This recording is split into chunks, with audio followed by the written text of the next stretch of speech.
الرحیم. همایون بعد نوروز 1404 من از پارک ملی خبر، بزرگترین پارک جنوب استان کرمان، خدمت تمام خبری های عزیز عرض ادب و احترام دارم.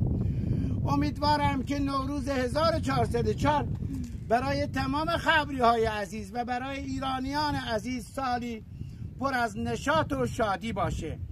من از پارک ملی خبر خدمت شما هم میهنان عزیز و دوستداران به محیط زیست گزارش می نمایم. این در حالی است که ماهای گذشته شکار دو رسکله بود در این منطقه‌ای که الان مشاهده می کنید توسط 2 نفر از افراد محلی که باعث شکار آنها برای خوردن آب به سرچشمه شاه ولایت آمده بودند باعث رنجش و درد و آلام مردم خبر شد.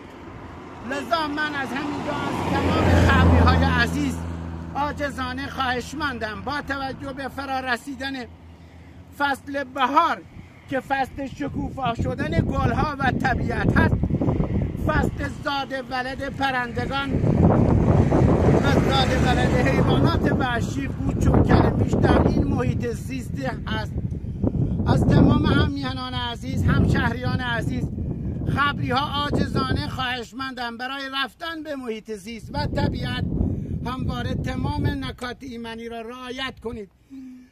از روشن نمودن آتش به دلیل فصل بهار و برداشتن پرندگان و تخمه های پرندگان و حتی حیوانات کوچکی که به دنیا میان جدا خودداری نمایید. واحد مرکزی خبر، مجید ساتگی، پارک ملی خبر، 4 فروردین ماه 1404.